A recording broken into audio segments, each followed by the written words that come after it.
ಹಾಸನ ಜಿಲ್ಲೆಯ ಅರಸೀಕೆರೆಯಲ್ಲಿ ಮಾಜಿ ಸಚಿವ ಎಚ್.ಡಿ. ರೇವಣ್ಣ ಅವರು ಒಂಥರ ಗೃಹ ಮಂಡಳಿ ಅಧ್ಯಕ್ಷರು ಹಾಗೂ ಸದ್ಯ ಶಾಸಕರಾಗಿರ್ತಕ್ಕಂಥ ಶಿವಲಿಂಗೇಗೌಡರ ವಿರುದ್ಧ ತೀವ್ರ ವಾಗ್ದಾಳಿಯನ್ನು ನಡೆಸಿ ಓಪನ್ ಚಾಲೆಂಜ್ ಹಾಕಿ ಬಂದಿದ್ದಾರೆ. ಇನ್ನು ಸುದ್ದಿಗೋಷ್ಠಿಯನ್ನ ಉದ್ದೇಶಿಸಿ ಮಾತನಾಡಿದ್ದ ಅವರು ಹಾಸನ ಜಿಲ್ಲೆಯಲ್ಲಿ 7ಕ್ಕೆ 7 ಕ್ಷೇತ್ರದಲ್ಲೂ ಕಾಂಗ್ರೆಸ್ ಗೆಲ್ಲಿಸ್ತೀನಿ ಅಂತ ನಾತ ಮೊದಲು ಅವನ ಅರಸೀಕೆರೆ ನೋಡ್ಕೊಳ್ಳಿ, ಆಮೇಲೆ 7ಕ್ಕೆ 7 ನೋಡೋಣಂತೆ ಅಂತ ಏಕವಚನದಲ್ಲೇ ಟೀಕಿಸಿದ್ರು. ನಾನು ಅಭಿವೃದ್ಧಿಗೆ ಅಡ್ಡಗಾಲ್ ಹಾಕೋದಿಲ್ಲ. ಅಭಿವೃದ್ಧಿ ಅಂದ್ರೆ ಏನ್ ಗೊತ್ತೇನ್ರಿ, ಅವ್ರ ಹೆಂಡತಿ ಹೆಸರಲ್ಲಿ ಜಲ್ಲಿ ಕ್ರಷರ್ ಇಟ್ಕೊಂಡು ಜಲ್ಲಿ ಇಟ್ಕೆ ಎಂಸ್ಯಾಂಡು ಇಂಟರ್ಲಾಕು ಎಲ್ಲಾನು ನನ್ನ ಹತ್ರನೇ ತಗೋಬೇಕು ಅನ್ನೋದು ಅಭಿವೃದ್ಧಿ ಏನ್ರಿ? ಹೊಳೆನರಸೀಪುರಕ್ಕೆ ಲೋಕಾಯುಕ್ತರನ್ನ ಕಳಿಸಿದ್ರು, ತನಿಖೆ ಮಾಡ್ಲಿ. ನಾವ್ ಯಾವ್ದಕ್ಕೂ ಕೂಡ ಎದ್ರೋದಿಲ್ಲ, ಬಗ್ಗದಿಲ್ಲ, ಜಗ್ಗದಿಲ್ಲ. ಎಲ್ಲೋ ಫುಟ್ಪಾತ್ ಅಲ್ಲಿ ಇದ್ದವ್ರನ್ನ ಕರ್ಕೊಬಂದು 3 ಸಲ MLA ಮಾಡಿದವ್ ನಾವು.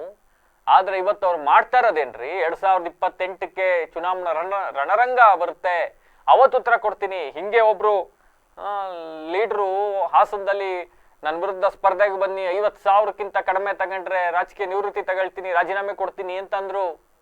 ಏನಾಯ್ತು ಹಾಸನದಲ್ಲಿ? ಸಾಮಾನ್ಯ ಕಾರ್ಯಕರ್ತ ನಿಲ್ಸಿ ಗೆಲ್ಲಿಸ್ಕೊ ಬಂದ್ವಿ. ಅಂತೆ ಇವತ್ತು ಅರಸೀಕೆರೆಯಲ್ಲಿ ಬಂದು ನಿಂತ್ಕೊಳ್ಳಿ ಅಂತ ಓಪನ್ ಚಾಲೆಂಜ್ ಮಾಡ್ಲಿ ಶಿವಲಿಂಗೇಗೌಡರು. ನಾನೇ ಬಂದು ಸ್ಪರ್ಧೆ ಮಾಡ್ತೀನಿ, ಇಲ್ಲ ಅಂದ್ರೆ ಓರ್ವ ಸಾಮಾನ್ಯ ಕಾರ್ಯಕರ್ತನ ನಿಲ್ಲಿಸಿ ಹೆಂಗ್ ಗೆಲ್ಲಿಸ್ಕೊಬೇಕು ಅಂತ ನನಗೆ ಗೊತ್ತು ಅಂತ ಹೇಳಿ ಸವಾಲನ್ನ ಹಾಕಿದ್ದಾರೆ.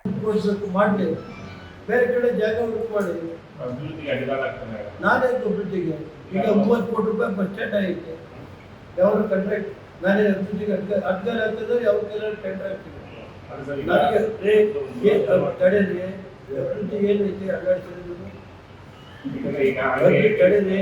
ಅಭಿವೃದ್ಧಿ ಏನ್ ಗೊತ್ತಾ ಹೇಳ್ತಾನಲ್ಲ, ದೇವರು ಹೆಂಡತಿ ಮಕ್ಕಳು ಏನು ನಾನೇ ಇದು ಮಾಡಿಲ್ಲ.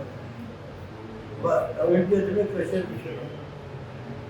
ಆ ಕ್ರಷರ್ ನಿಂತ್ಕೊಂಡು ಜಲ್ಲಿ ಊಟ ತೆಗೋಬೇಕು, ಇಡಿಗೆ ಊಟ ತಗೋಬೇಕು, ಎಂಸ್ಯಾಂಡ್ ತಗೋಬೇಕು, ಇಂಟರ್ಲಾಕ್ ತಗೋಬೇಕು, ಅದೆಲ್ಲ ಹೇಳ್ತೀನಿ ಕಾಲ ಬಂದು. ಅದಾದಮೇಲೆ ಬೇರೆ ವಿಷಯ ಎಲ್ಲ ಮಾತಾಡೋದು. ಅದಕ್ಕೆ ನಾನೇ ಹೇಳ್ತೇನೆ, ನಾನೇ ನಾವು ಮಾಡೋಕ್ಕೆ ಹೋಗಿಲ್ಲ. ನಾನು ಆ ಥರ ಮಾಡೋಕ್ಕೆ ಹೋಗಿದ್ದೆ, ಅಲ್ಲಿ ನೋಡಿದಿಲ್ಲ. ಬೆಳಗ್ಗೆ ಬಂದು ನಾಟಕ ಮಾಡೋದು, ನಮ್ಮ ಹತ್ರ ನಾಟಕ ಮಾಡೋದು ಸ್ಟೇಜ್ ಆಗಿರೋದು. ಏನು ಹೆದರಿಕೆ ನೋಡೋದಿಲ್ಲ ಅಂತ ತಿಳ್ಕೊಂಡು ಅಲ್ಲಿ ಹೋಗಿದ್ರು. ಸಿದ್ದರಾಮಯ್ಯ ಮತ್ತು ಅವ್ರ ನಿಂದಿಗೆ ಹೋಗಿ ಅವ್ರನ್ನ ಆಸ್ತಿ ಮಡಿಕೊಂಡಲ್ಲ, ಅಲ್ಲೇ ಹೋಗಿ ದ್ರೌಪದಿ ಮಡಿಕೆ ಬಿಟ್ಟು ಅಭಿವೃದ್ಧಿ ಸಂಕೇತ ಅಲ್ಲ. ಅದು ಹೇಳೋದು ಅಲ್ಲ, ಬಡವ್ರನ್ನ ಅದನ್ನೇ ಬೇಕಾದ್ರೆ ಇಂಪ್ರೂವ್ ಮಾಡಿ ಅಲ್ಲಿರೋದ್ರ ಸೀಟ್ ಹಾಕಿ ಅವ್ರಿಗೆ ಕಾಯ ಮಾಡಿ ಯಾರ್ಯಾರು ಸೀಟ್ ಹಾಕಿ ಒಂದು ಸ್ವಲ್ಪ ಇದೆ ಎಡೆ ಹಾಕಿ ಅಲ್ಲೇ ಇರೋದು 500 ಜನ ಕುಟುಂಬ ಕೂಡಿಸ್ಕೊಂಡು ಏನಿತ್ತಪ್ಪ ನಿಮ್ಮ ಕಷ್ಟ ಏನಿತ್ತು? ಅವು ಬೆಳಗ್ಗೆ ಒಳ್ಳೆ ಇಟ್ಕೊಂಡಿರ್ತೇನೆ. ಒಂದು ವ್ಯಾಪಾರಕ್ಕೆ ಹೋದರೆ ಏನಿರೋದು ಏನು ಕಷ್ಟ ಇದೆ ಕೂತ್ಕೊಂಡು ಮಾಡಿ.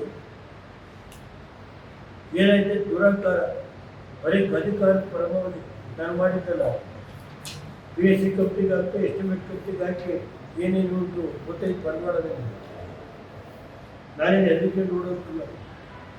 ನಿಮ್ಮ ಮೊನ್ನೆ ಹೊಳೆನರಸೀಪುರ ಲೋಕಾಯುಕ್ತ ಹಾಕಿದ್ದ ತನಿಖೆ ಮಾಡ್ತಿದ್ದೀವಿ. 3 ದಿನ ಹೊಳೆನರಸೀಪುರ ಲೋಕಾಯುಕ್ತ, ಈ ಜಿಲ್ಲೆಯಲ್ಲಿ ಇನ್ನೂ ಲೋಕಾಯುಕ್ತ ಮಾಡಲಿಲ್ಲ. ನನಗೆ ಹೊಳೆನರಸೀಪುರ ಮಾಡಿ ನನಗೆ ಯಾರು ತಪ್ಪು ಮಾಡಿದ್ರು ಅನುಭವಿಸ್ಕೊಳ್ಳಿ. ನಾನು ಮೊನ್ನೆ